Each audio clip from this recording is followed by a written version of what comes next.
What's going on, everybody? It's your boy C-Zar, and we are talking about Bitcoin today. The purpose of this video is not to do short-term analysis, but to really give a kind of a deeper dive into this bear market and the possible scenarios that we could see, checkpoints, so to speak, that we should all be aware of and we should pay attention to that will validate further that we have lower to go, and then also invalidate the bear market entirely and validate that we are now starting a new trend to the upside if that should happen as well. We're going to go over all the possibilities, so I just want to kind of talk about this here. We're going to do some analysis on this cycle, analysis on prior cycles, stuff like that. If that sounds good to you, hit the like button, subscribe, and let's get into it. Okay, so this is a little bit more of a long-term video. We'll be using the weekly time frame and the monthly time frame. It's the 10th day of February today.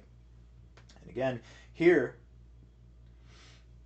taking the bear market, the bull market stuff out of context entirely and just looking at this for what it is, this is a corrective phase, right? It looks like a perfect ABC pattern, or, a perfect little bear flag, really, for the most part.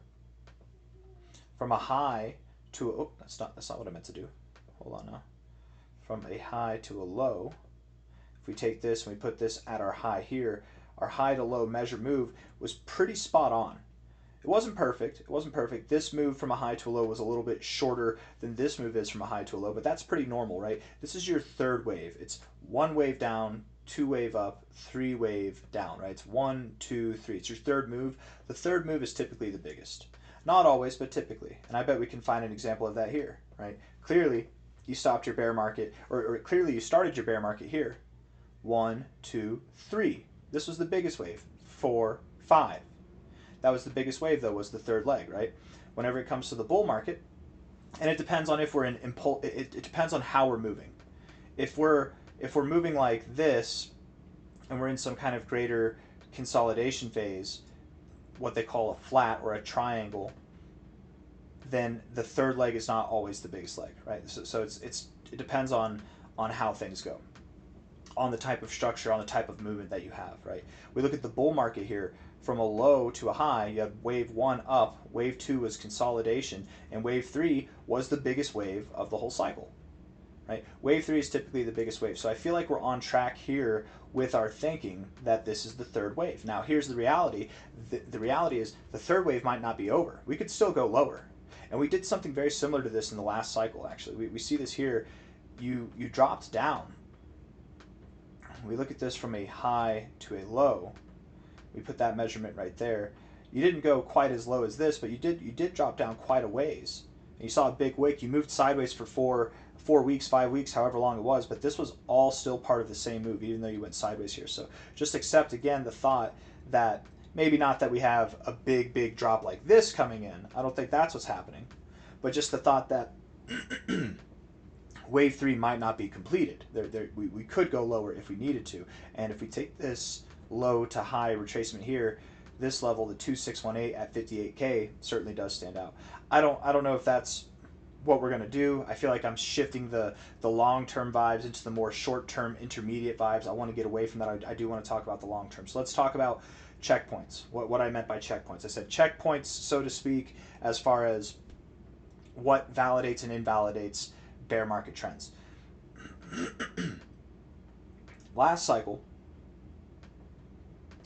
whenever we hit these little pockets of consolidation, we found resistance at prior support.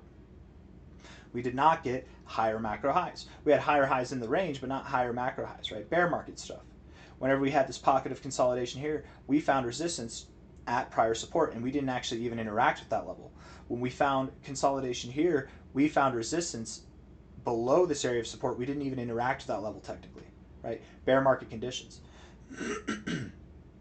We have a support zone here, and now whenever we're finding support or we're finding resistance, we're not getting held up by this area. We are interacting with it and we're breaking through, right? Things are different. We don't even have a higher high yet, and you can already tell by this point that something is different here, and clearly you've broken your trend, right? So a break in trend is a good way to go for that, and there's a couple different ways you can do this, right? From a high to a low, or a high to connecting a high here, you could break the trend in multiple ways, right? This is a very visual way to see the trend breaking.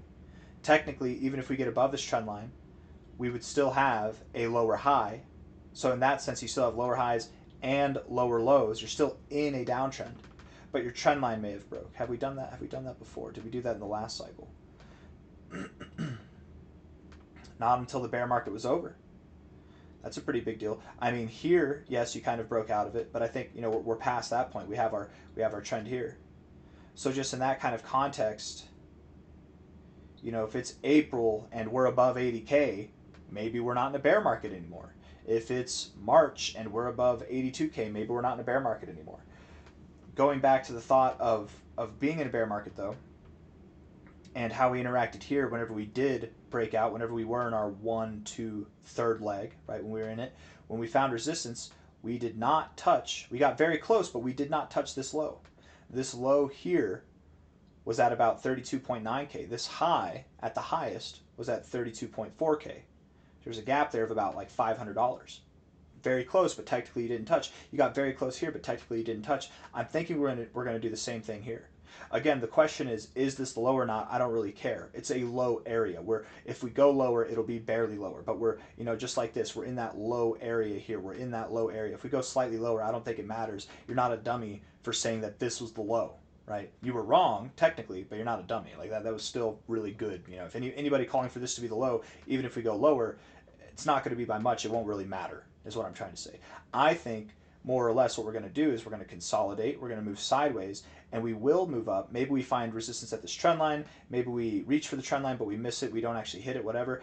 I think we're going to find resistance just below this low point here, which is basically at $80,000. Maybe we can get to 80,000 exactly. Maybe we get just above 80K, but I highly doubt we get too much above there. I think 80K holds resistance, and there's no guarantee that we even make it up that high. Maybe we find resistance at about 76 to 77K, or somewhere in between there and 80K.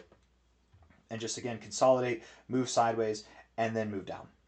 And then we will move down, and likely I'm expecting that we will find our bear market low sometime in Q3, which would be July, August, September. Specifically August, but it could be July. It could be July. There's this idea, and I've addressed this thought on a few of my videos like this, on my longer term analysis videos, where the bear market typically doesn't end like this. This is not your typical ending to a bear market, okay? That's typically not how it happens. Typically, what happens is you end with a bang, right? Here's your bang. It's a pretty big move down. I mean, it doesn't look that big here, but again, we take even the high here to the low. It's a 65% move in like 8 weeks to the downside. It's a pretty big move. A lot of volume. You end with a bang and a whimper. And then we move up, right? Bang. The bang scares everybody away. Capitulation, emotional selling. This depresses people. It gets them not interested. It takes them away from the market. Anybody who's left to care, they start to not care as time goes on, right? A bang and a whimper, right? Bull markets typically just end with a bang, right? Bang, bang. Here, bear market, bang to the downside and a whimper. And then we moved up. COVID crash. That wasn't a bear market. This is really weird kind of environment to be into, by the way. Our last bear market here, we ended with a bang and then a whimper, a very, very little whimper there. I would assume the same thing kind of happens here. We're going to consolidate. We're going to do our thing again. Maybe we go just below this low. We probably don't interact with this low here. We probably find resistance somewhere between there and there. And then we will probably have a bang of a crash and then maybe a whimper that takes us again into like July, August, September, and that might be where we find our lower low. That's kind of the thought process that I'm going off of there.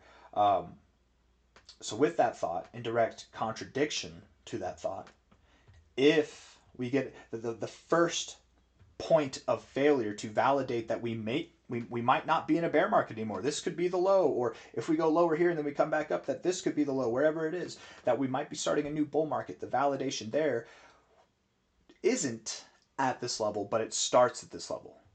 Anytime we get above 80K, that's kind of exciting because, again, it's different than how we did things in the last cycle. And we've done this before. What I'm talking about last cycle, again, we broke out, and when we found resistance, we didn't actually touch those support zones. When we found resistance, we didn't actually touch those support zones. Okay, that's what we did last cycle. The cycle before, in the bear market, we found support here, or we found support right there. We touched that zone, right?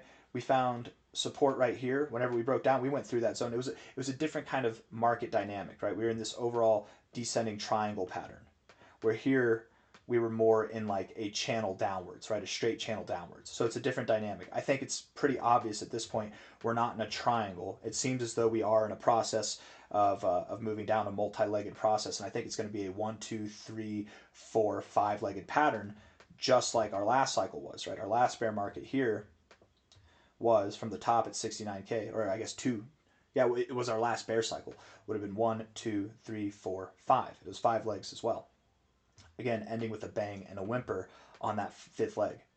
A quick little lesson before we get back to the topics of discussion here in this video. A quick little lesson in Elliott impulse wave theory, Elliott wave theory. You can look it up. What is Elliott wave theory? If you have an understanding of the fibs, Elliott wave theory identification and processing will be easier for you. You need to know how to use the fibs. And it's not that hard to learn how to use the fibs. But anyways, typically, whether you're going up or down in an impulsive count, the first leg is your impulse down. The second leg is a consolidation phase. The third leg is typically the biggest leg. And then the fourth leg is another consolidation phase and is typically the smallest leg. The third leg is typically the biggest. The fourth leg is typically the smallest, but not always. Sometimes the fourth is bigger than the second. It happens. But what you typically don't see in moments like this is you don't see the fourth leg interact with the lows from this leg, right? So that's pretty common. The fifth leg is kind of an X factor. It can be just as big as the third leg. It can actually be bigger than the third leg. It could be smaller than the first leg, like we saw back here. It's a bit of an X factor. So that's what we're waiting on. We're waiting on 2 final legs of this bear market. We're waiting on the fourth leg to form, and then the fifth leg to take us down, the bang and the whimper. Hold on. I have a 6-month-old girl. I thought I heard her wake up, so I was like, oh damn, I'm gonna have to end this video. We're nowhere near the end. I don't think we are. Back to the task at hand. Getting above here will be the first kind of implication that we're doing something different, because then again, if we're in a 1, 2, 3, 4, 5-legged move, the fourth leg here should not interact with this leg at all. You should not be interacting with this at all. You can get close, but don't interact with it. So getting there, that doesn't mean that we're not in a bear market. That doesn't mean that we can't see lower prices. That just means, things are different than we originally expected. That doesn't mean we're not in a bear market. I think at this point, the only way to prove that you're not in a bear market would be to get above 98K, above this high here. Getting above that high there, and hopefully not in the format of a fake out, like a harsh rejection as soon as you do it, but an actual breakout through, that would validate or completely invalidate the notion that we would have lower expectations to go. Maybe we get a higher high, then we come back down and we still would get a higher low, something like that. That would probably still happen. Doesn't mean that just because we get a higher high that we're off through the roof. Anything can happen. But likely, if we were to get a higher high, this is that fail point. So if you're a bear and you want to see the price go lower, if you're not a bull, you're looking to save up money and you want to buy for the bear market, you want to DCA in. First and foremost, let me just say that 98K for a lot of people is actually a very cheap price. It's a very cheap price, right? There's a whole portion of people in the crypto markets, myself included, that thought we'd never go below 100K again. So 98K is a very cheap price. It's a very affordable opportunity for a fail safe too. Like if you're thinking we're in a bear market and that's what it takes to get proven wrong, you're still buying at a pretty damn cheap price relative to the years to go. You're actually buying at a very good value. So that's the risk here is very minimal. But if you're a bear, that's the level that has to hold. Okay. Getting above 80K would throw things off a little bit. It would be weird. That's your first sign of hope that maybe we are in something different. We are in a bull market, but ultimately end all be all would be 98K. When that level breaks, we're not in a bear market anymore. Now, we move down, we do our consolidation, whatever, or we consolidate here, we do this, we do whatever, and then we move down. This point is no longer the point of contention. The high point of this consolidation phase would be the point of contention for the bear market, okay? So that will likely be subject to change over the coming months. Speaking of months worth of time, I'm going to use, I don't know if I want to use the bull market. Let's use the bear market. We'll go over the past 5 years of price action, okay? Here, we're in a crab market. We're moving sideways. And in this, from a high, from this point here to this point here where you broke out, we consolidated for 12 weeks. From this point here to this point here before you broke out, you consolidated for 9 weeks. And I'm going to keep doing this as we go through, okay? You know, you consolidated for less time here, but these like real like large points of consolidation, 12 weeks again. I mean, maybe even longer, really. Like you didn't break out until that 15th week there. Debatably, like you could have said that you broke out here, but I feel like it's not debatable that you broke out there.